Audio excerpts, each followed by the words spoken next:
do the sex.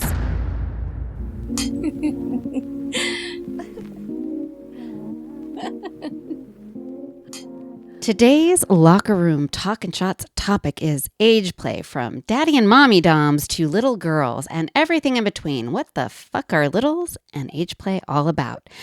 I'm excited about this topic. I mean, I'm usually excited about all the topics, but this one is really personally interesting to me because, as I've shared with my listeners, like, I may throw out a daddy with my partner here and there and often, but definitely in a different way than what we're going to talk about today. And I think a lot of people actually use the term daddy and mommy in their own dynamic without, and then tiptoe around this role-playing, age play, littles, doms, stuff, because they don't understand it. There's fear that it's weird or dirty or means something bad. And fortunately, I have brought someone here to clear it all up for us. She has all the answers, or at least a good amount of them. And she is a returning guest. If you haven't listened to my podcast on spank therapy, first of all, what are you doing with your free time? Because that one was great and very helpful in my life. We have with us Miss Chris, internationally recognized disciplinarian. She's a toy maker, a life coach, and an educator and mentor in the spanking arts and now age play. And while I was interviewing her for the Spank Therapy podcast, she had shared with me that she in her own life has a mommy dom little girl relationship. And so she offered to address this topic with me, which is exciting because I had been looking for someone to do that. So I felt very lucky that I have found someone who is, so knowledgeable and professional and really can give us the answers you want. So, Miss Chris, will you just for people who haven't listened to that podcast, can you reintroduce yourself? Sure. My scene name is Miss Chris. Anybody can call me Chris, except for my bottoms in session. But I will respond to both. I am a professional disciplinarian, which means I discipline and punish for a living. As part of my job duties, I do a tremendous amount of role play in my sessions. And one of the types of role play that I focus on and that a goodly many of my clients want to experience is age play. Age play is a type of role play in which one assumes the age of somebody younger. Perhaps sometimes somebody might actually want to assume the age of somebody older as well. We call that elder play. And but we're not going to focus on elder play today. We're going to focus on age play, focusing on the myriad number of roles within the age play community. I myself am something called a mommy dommy. That is a mom dom or a dominant maternal figure. When I do age play, I usually stay my own age. Occasionally, I might want to be a grandmother as opposed to a mother. You can think of some of the reasons why somebody might want to be a grandmother as opposed to a mother. Grandmothers are very spoiling, for instance. Mothers tend to raise their children with discipline and with love. And those are the two tenets that age play is based on, is disciplining out of love and nurturing. Yeah. So, well, there's the basis of what we're heading into. So let's just get into it, Miss Chris. We are going to give you kind of an overview of what age play is. And then I think it's a lot, folks. I started researching and I was like, what did I sign myself up for? But we are going to kind of delve into specifically kind of more the daddy, mommy, dom, and little discussion. I'm having coffee today. Cheers. Let's start talking about some age play. All right. So I'm kind of going to hand the discussion over to you. And of course, I have questions for you along the way, but I think maybe, again, just starting with the overarching discussion of what is age play, what all does it encompass, and then we will drill down into kind of our specific angle. Okay. So age play, we use the term age play to refer to any kind of play in which somebody age regresses or takes on a role that is younger than them. In particular, it is a type of BDSM play that is basically focused on all the yummy feel goods that we might have in a perfect childhood. The nurturing, the love, yes, the control, yes, the guidance, yes, the discipline, and sometimes even punishment when somebody does something wrong. But basically, we're using the terms dominant and submissive, and we're in place of those, we're using the term mommy dummy and little girl. Just two different terms to mean basically the same thing. The people on the S side of the slash, of the DS slash, the dominance and submissive slash. And can I really quickly ask to verify as we move into this conversation, is this dynamic always sexual? Is sex play always present? What are the options there? Absolutely not. Sex is not expected in this type of play. It is sometimes some people include sex. We call that dark age play, but age play first and foremost is non-sexual. There are people, again, who choose to move into the sexual realm with this, but for the most part, this is a non-sexual type of BDSM play. Oh, interesting. All right. With that said, would you say that the dark age play, because I do think that happens quite a bit where sex is brought into it, is that a healthy thing, an unhealthy thing, or how would you, because I think that's a question in a lot of people's mind. Is it fucked up if I want to do this? What's your thought? Right. Okay. So fundamentally, we are talking about two grown adults who are interested in taking on different roles. Now, you might be familiar with some role play in the bedroom, the French maid and the master of the house, or some interesting types of role plays that we like to incorporate our fantasies with. Dark age play is the addition of darker themes within the age play category. So we've got the BDSM umbrella. And under the BDSM umbrella, there's all these kinks and interests and fetishes. Under the BDSM umbrella, we have age play. Age play is a type of role play. And fundamentally, we are not talking about actually playing with children. Nowhere in this equation do we ever actually play with children. I want to make that very, very clear. We are two grown adults choosing consensually to engage in a form of fantasy play that may or may not include sex. Okay, right. And so what is the difference between, let's say, in my sexual relationship where I wouldn't say age play really is happening at all, but maybe I call my partner daddy or mommy sometimes instead of sir, or you see what I'm saying?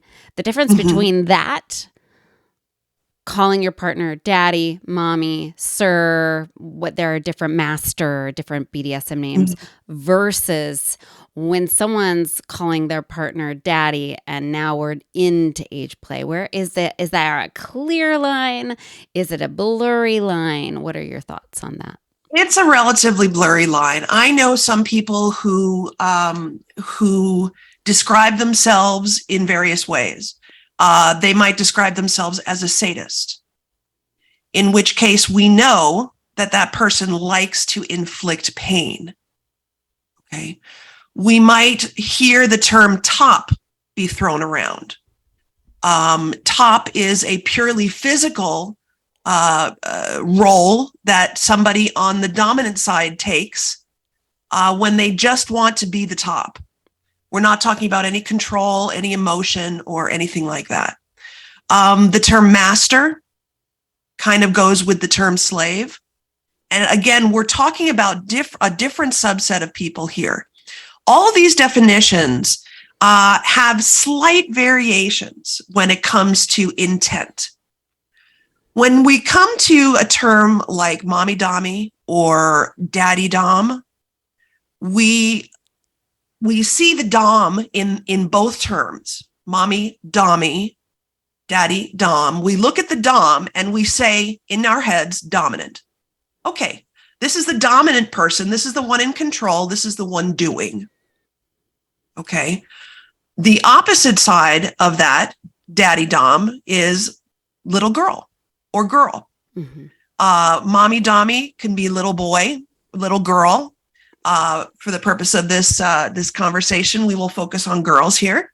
But it's a dominant who takes on the role of a mother. Now, a dominant who does not take on the role of a mother might not exhibit or express maternal feelings. They might not express nurturing feelings. They might not express child rearing. All of these are different sort of flavors to the mommy-dommy dynamic. Right. Does that make sense? Sort of. Yes. It does make sense quite a bit. And so why would people want to engage in this specific dynamic, the mommy dom, daddy dom, little girl, little boy? What brings people in to have an interest in that dynamic? Right. Well, let's ask ourselves first what brings people into the BDSM realm. BDSM, bondage, discipline, sadism, masochism. What brings people into the lifestyle? Well, it's a desire to give up control. It's a desire to live in a fantasy world where you create your own rules. It is a place where you can freely submit and not have to worry about being subjugated. Submitting freely, consensually. So people play, we use the term play to mean the activities that somebody in the BDSM world does. So people will play with spanking. People will play with whips. People will play with rope. And in this case, we are playing with age.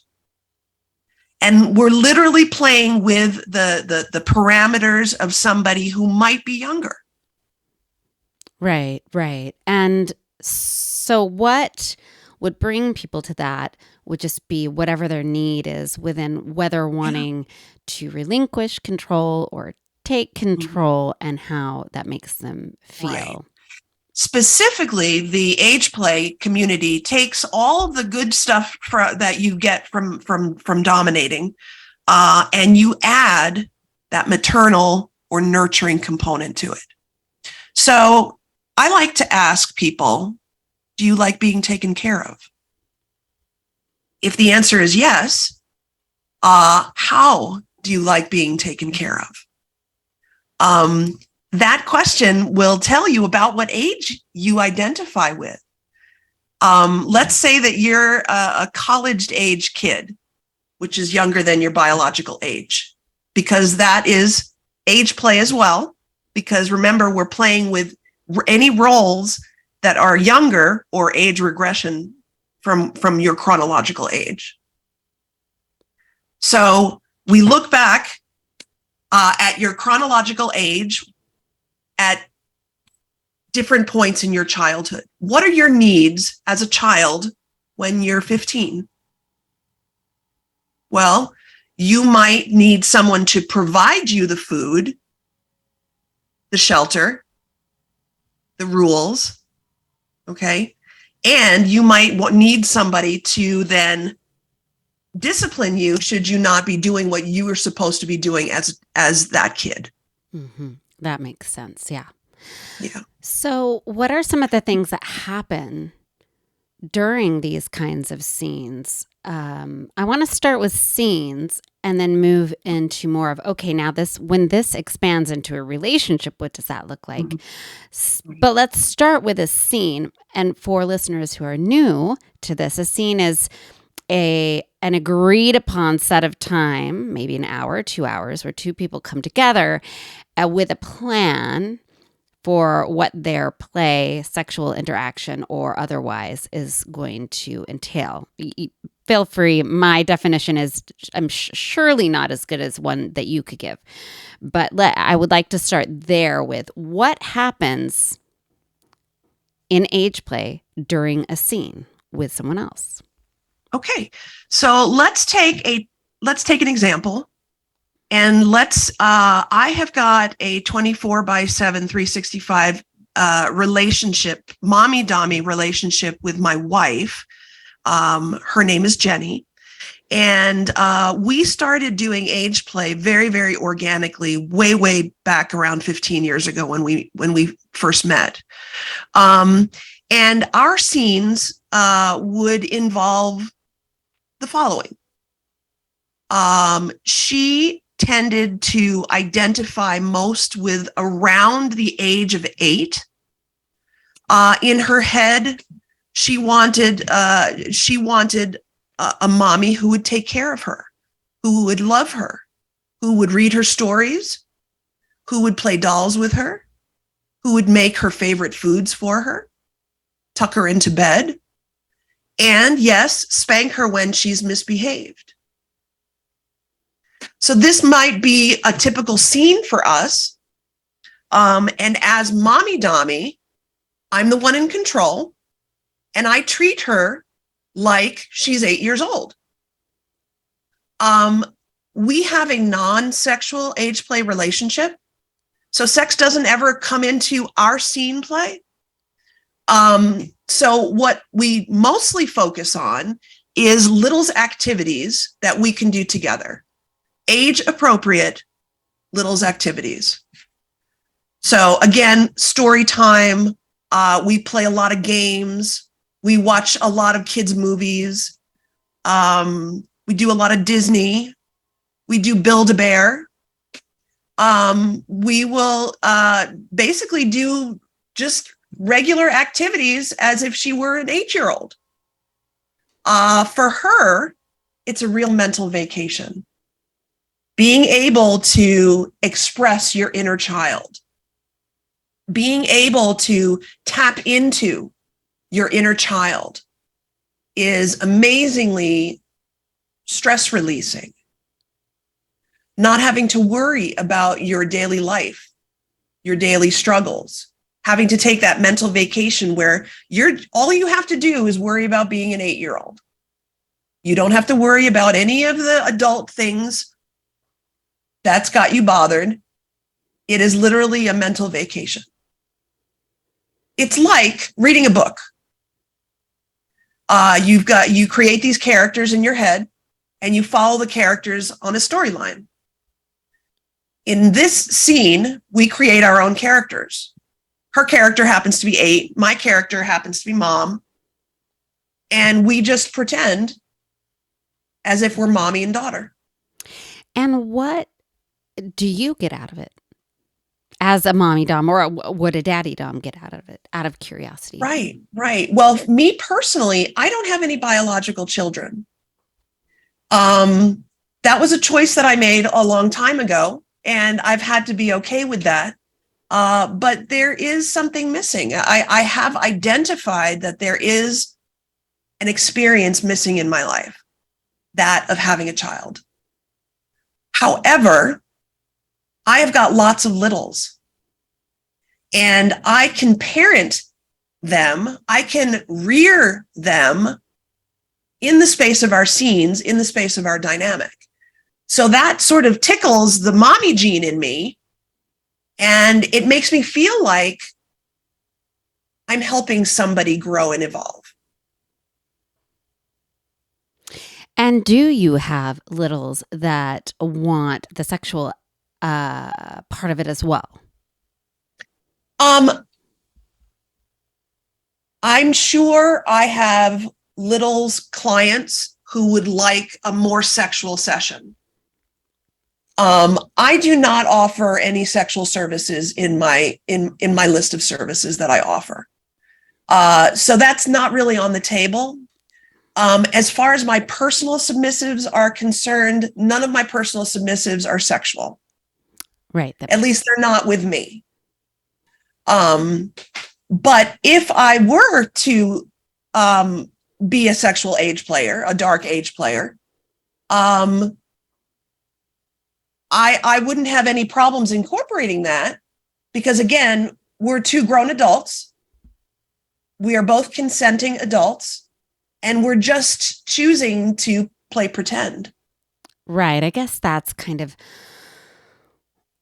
for people who have that curiosity, either interest in that, or people who are mortified by it and think it means something bad. I'm trying to come back to clarifying that. Even for myself in my own brain, I think what I have learned in my own journey with this podcast, BDSM world, my own fetishes, it is a journey in your brain to understand things like this, or any of it, any of it, and unlocking a lot of conditioning. So I guess that's why I keep coming back to that. What if this, because I do think for a lot of people, it includes sex or some sexual touch. Right. So let's talk about the elephant in the room here. Yeah. People who hear about this kind of play think it's got to do with pedophilia. Mm-hmm. And that could not be further from the truth. Or maybe what they fear is that it's that the person who wants to do that is feeding some pedophilia type need. Okay, let's think about what a pedophilia actually is. So a pedophilia is somebody who is sexually attracted to children, actual children. That's what a pedophile is. A pedophile tends to not be attracted to grown adults. They're attracted to children. That's why they're pedophiles. So two grown adults playing with age is not a forerunner to pedophilia. It doesn't mean that you secretly want to be with children.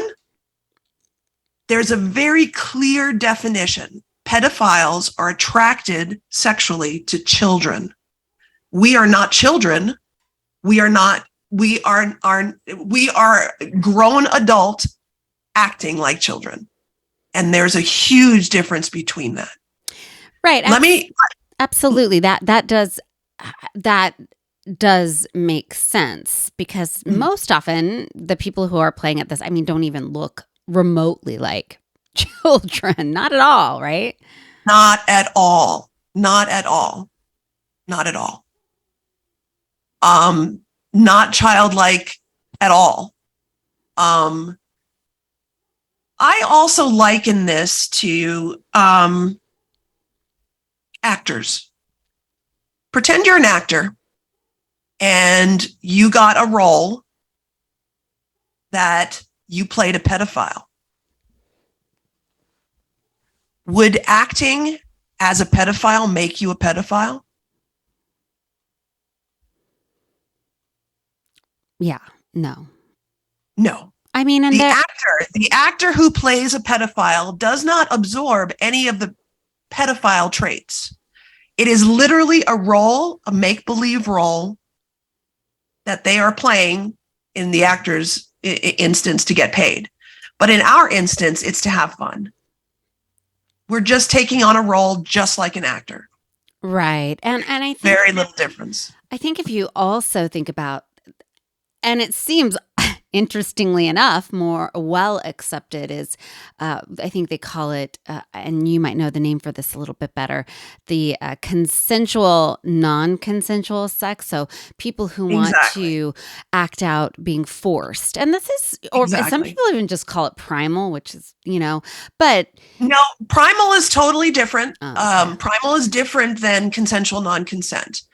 Consensual non-consent is basically you're taking on a role, again, with the taking on a role, you're taking on a role of a non-consenting partner. Right. Okay. So again, we're talking about roles here. We're talking about acting.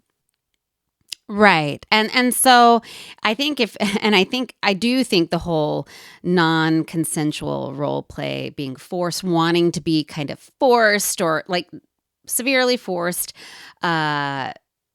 or sexually assaulted in some way is pretty common in a lot. Very common. Even in the vanilla world, people play with that. And Absolutely. seem to be able to accept it and not be freaked out by it. So if you can just take that perspective and move it to now, people wanting this different type of role play, and realizing that doesn't mean at all that in the real world they want the same thing. Exactly. Right? Mm-hmm. Mm-hmm. Yeah, definitely. Yeah, I always go back to it's a role, it's make believe, it's pretend. Does me role playing, me being an alien, does that make me an alien? No, of course not. And it's taking on a role. Now, why might we want to take on that role? Why might we want to be forced to do something?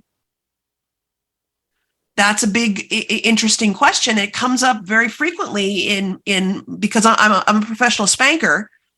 Spanking is a form of consensual non-consent because you're consenting beforehand to going through an experience that looks non-consensual. Right.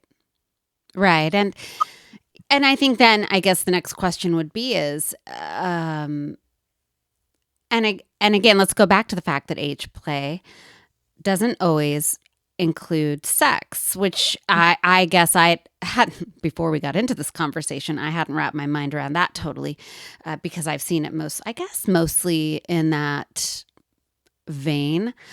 But for people that do want it to include sex, then people would be like, well, but why would someone desire to take on the role of a daddy who would sexually play with his daughter in said case? So thoughts on that?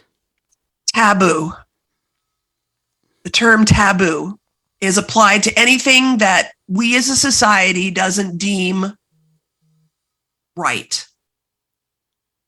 And things that are taboo, also called dark, taboo themes are very popular for storytellers. And there's a whole section of BDSM play revolving around taboo themes and taboo elements. Why do people like horror films so much? I love horror films. I am a horror movie buff. Why do you like something that horrifies you? Yeah, that is a good question. I've been asked that a lot. Yeah, I mean, it's something, I don't know. I like the scary. Why do people rubberneck? They can't look away. It's so horrible, they can't look away. Mm-hmm. And sometimes we need permission to look. Yeah. What an interesting thought. We need permission to experience some of the darker themes in life, because if we were normal, nobody would want to. Right? Yeah, absolutely. I think also, when we're young, we do so, and something that people don't want to talk about, but is, common knowledge and taught in psychology of aging and stuff like that is we're sensual creatures from the time we're born, and we begin to experience sexual pleasure from a very young age, right? And then we're shamed for it. Exactly. And so, and it is, our youth is a very sensual time, and our bodies are waking up and really feeling the sensations, and we're not allowed to, and we're shamed for it. So it would make sense to me as well that people would want to like recapture that. Exactly. A younger time is a time of innocence and purity. And some people want to retry and recapture that sense of innocence and purity, and the sense that they're going and learning about their bodies for the very first time. Yeah, I guess when I think back to it, like it was a time of innocence and purity, and that the sensual things that I would feel in my body were exciting and colorful, and didn't have all the shame and crap and weirdness that would very quickly be placed upon it. Then, of course, leading to years of me trying to undo that so I could re-access pleasure. Oftentimes, I've wondered why, when I was younger, my body would obviously a lot of kids touch themselves and masturbate, and I was certainly no different. And it was very easy for me to feel pleasure. And then by the time I was, quote, allowed to have sex in my, late teens and 20s, I couldn't access that pleasure anymore. My body had kind of shut down. Yeah. So I guess because societally we've been told that our bodies are dirty and sex is dirty and pleasure is dirty. And again, we go back to our dark themes. This is why we like to play with darkness. This is why we like to play with these themes that are quote abnormal or not normal. Yeah. And going back to a period of childhood, but back before we were so loaded up with baggage as an adult, you could experience pleasure so much more simply and so much more authentically. Right. Well, so now is when I want to move into the takeaway section of this podcast. So for people who tuned in not just because they're like, what the fuck is this about? And I think it's a bad thing, but people who are like, oh, I'm kind of playing with it in my head and I'd like to start experimenting. Can we talk about how you could start dipping your toe in the water without it being too scary or, making you feel weird about yourself? What are some of those first steps towards initiating that within your own relationship?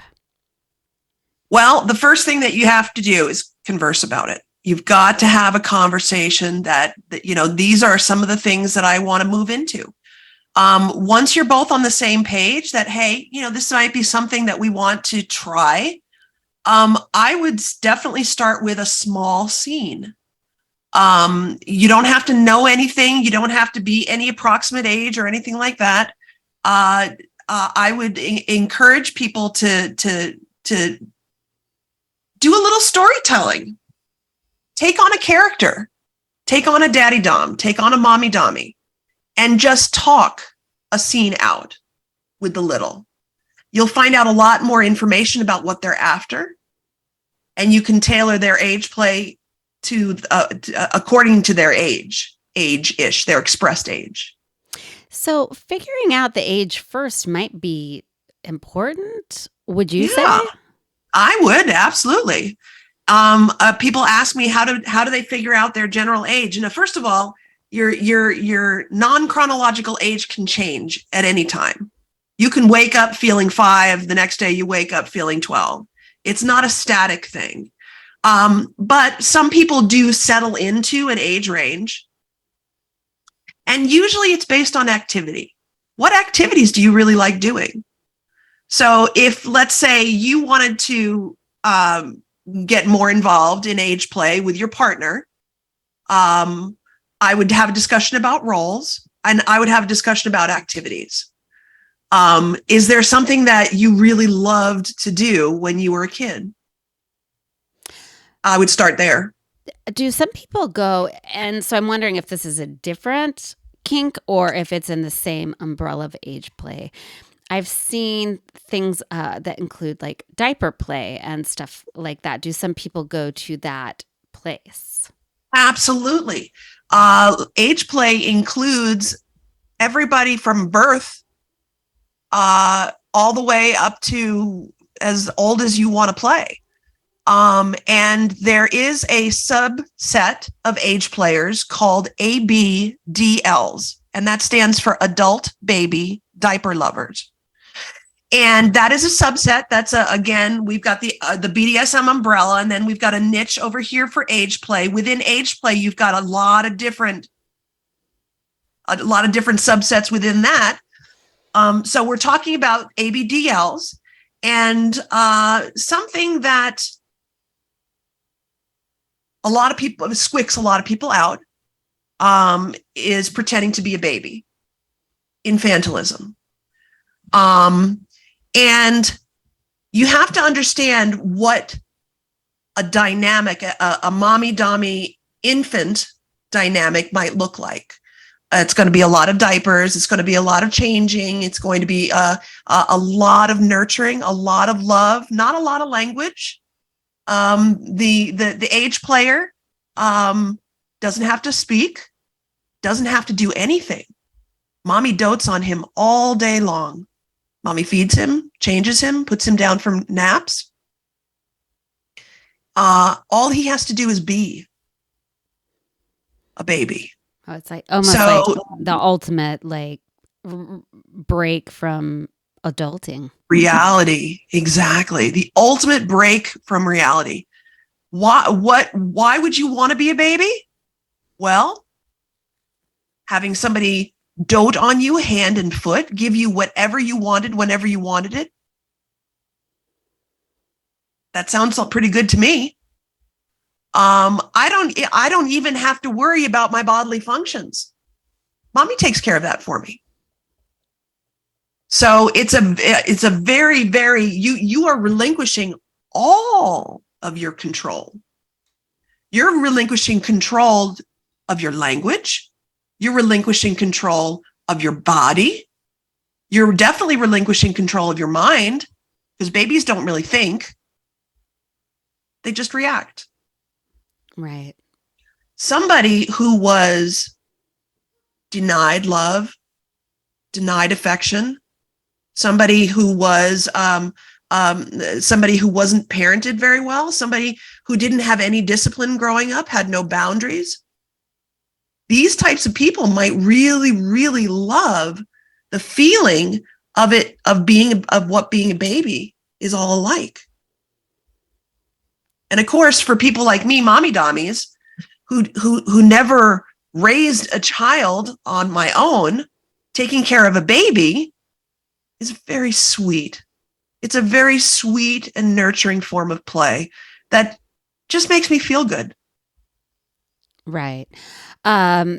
Does age play also, under this umbrella, is there sibling play? Absolutely.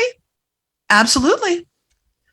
So it doesn't necessarily have to be a parental figure. Age play scene could be two siblings, one older than the other. Could be, believe it or not, I like to change things up quite a bit. And I've actually known some age players who were the toppy types of their dynamics. And the mommy dommies and the daddy doms were the submissives. How would a scene like that work? Tell me. Okay, so let's say that you have a really bratty, spoiled, rotten child, and a parent who is willing to give in to that child at any time. That child can throw a temper tantrum, and they are in control of the parents. Interesting. So you're taking a traditional role, because typically parents are in charge of their kids, and you're basically saying, nope, today's day and age, it's more like the other way around. The kids are in charge. Yeah, that's interesting. Okay, so you have talked to your partner and you have decided that you want to dip your toe in the water, that you notice you get excited at the idea, whether while listening to this podcast or you stumble across like porn or even just documentaries on it, because I've obviously done that. And you think, oh, I kind of got excited by that. You try and figure out your age. And I think it's important to note, listener, that Miss Chris did say that age can fluctuate. So you don't have to like commit to an age. You don't have to commit to anything. Nothing. And you need props, right? Absolutely. Props are great. I recommend props for any kind of role play that you do, especially age play. The props help put you into the headspace. So I have got some outfits that I call my mommy outfits. Whenever I get into one of my mommy outfits, I feel like mommy. And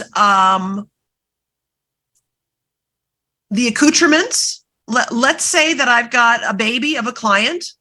So it would be important to have maybe diapers, maybe a pacifier, maybe a set of children's plateware or dishes and cutlery. I might want to have some baby food on hand. Baby powder, baby oil, as much stuff as you can get that is true and authentic, the more real that scene is going to be for you. Right. And a lot of these things don't cost a lot of money. You don't need to put together an adult nursery. Some people do. But a couple of well-placed items, and you can buy those items just about anywhere. Etsy is fantastic for age play clothes. Right, clothes. And Etsy and Amazon. Etsy and Amazon. Clothing, costuming makes sense to me. So can I ask you in your personal life, because you do have a full-time relationship that has this element to it, do you have specific rooms in your house that are set up? No, I don't. Now, my wife used to have a little princess room. So whenever we did age play, we would go into her little princess room and we would play there. But she has matured now. She's got an adult room now. So we don't necessarily have a room in our house that's dedicated. No. Mm-mm. Can I ask, did she literally mature through the play and out of the room? No, not at all. She had a rough childhood. She was a victim of domestic violence and child abuse. And her parents were never very loving with her, were never very nurturing with her. And so when we started, it just sort of organically came about that she started calling me mama. The longer we are age players, we have found the younger she actually gets in those age plays. So she started out about 8. Now she's about 6. She seems to be getting younger and younger and younger as the time goes on. I think she's really settling into her age, though, and she knows the activities that age group does, and she really identifies with that. Do you think that this dynamic is more common for people who have childhood trauma or were lacking some sort of nurturing? That's really hard for me to say. I'm not a licensed therapist or counselor, doctor, or anything like that. In my experience, though, I get an awful lot of people who either were abused growing up or were ignored completely growing up. I would say the people who were ignored growing up tend to be more enthusiastic about this kind of play, just like Jenny was. She was trying to recreate all the feel goods from childhood that she never got a chance to experience herself. So we have focused a lot on the little in this situation. And before we close out, I do want to talk also about, I guess, the big or the dom, the daddy and the mommy in this situation, because there are plenty of people who want that role and instigate it from that side. So can we talk about that role a little bit and different things or reasons that might bring a person to want that? Obviously, you had a very specific reason, but I have a very specific reason because I like to feel the feel goods associated with child rearing that I didn't get. But this is a way to stay underneath the kinky umbrella and to do it based more out of love. Not that master slave, dominant submissive, to top bottom, not that there's no love with those roles or those definitions, but there's a lot more love built in to a daddy dom or a mommy dommy role. You're not trying to subjugate somebody like a master slave might try and subjugate a slave. You're not inflicting pain like a sadist would on a masochist. You're not just spanking to spank like a top to a bottom. And the dominant is built into the role, the dominant part. So all of these various definitions, these different flavors of being a dominant, none of them are as heavy on the love and nurturing side as this one is. Okay, that's interesting. That makes sense to me, that this role is more of a nurturer, a guider, even the disciplinarian is about doing something that is the best for the other person. And people might enjoy being able to do that with another person, especially someone who they're intimate with in their life. So, all right. Well, so from either side, if you are interested in this dynamic, it all starts like every other thing that has to do with good sex, with a conversation and agreement. And and it sounds like, and it makes sense, you'd start with a small amount of time, maybe half hour or hour. Do you have an amount of time you would suggest someone setting a scene for? 15 minutes. Really? That's enough time. You can set a scene in 15 minutes. Sit down and read a story. By the time you get to the end of the story, somebody will probably be in Little's headspace. That's a great advice. So I will be honest with you. I have had nearly zero interest in true like role playing. People have wanted me to role play a lot, and I just feel really awkward in that role playing space. I don't know what it is about it that just feels like I feel awkward, but I had never thought to myself, oh, I could do 15 minutes of this, whatever the role would be. You would be shocked at how many times I have been asked to be a mommy dom type of person throughout my dating life. But yeah, I mean, I guess, it's like running, right? You don't go out and run 6 miles or a marathon. You start with going around the block. And if 15 minutes is too daunting, do it for 5. It doesn't even have to be for 15. You can do little mini vignettes, little mini scenes, and it just gets your foot wet. You're just dipping your toe into the water. Read a story and see how it makes you feel. Yeah, that's brilliant. Get a couple accoutrements. I like that you call them that. I definitely think, whenever you're going to get sexy with someone, what you wear can really influence how you feel in a sexual situation. So, and this is even when there's not. So to be clear, even when there's not actual sex happening, it's considered a sexual situation. Am I right? Am I wrong? Age play is in the sense that BDSM is sexual. Okay. BDSM can be sexual or non-sexual, but most people get into BDSM for the sex. Right. And it scratches an itch, even if you don't actually physically do the sex. It scratches an itch that is sensual, right? Or a part of that sensuality inside of you. Absolutely. Okay. Yeah. All right. I think we've kind of explained it, guys. I feel like I've got a better understanding of what age play is, specifically in the mommy, daddy, dom, little girl, little boy dynamic. I think that you did a wonderful job of explaining this is not pedophilia. It doesn't even come close to it. Doesn't even come close, guys. Doesn't even come close. Right. Even though someone might want to be in that mommy or daddy dom situation, that does not mean they are at all attracted children. No.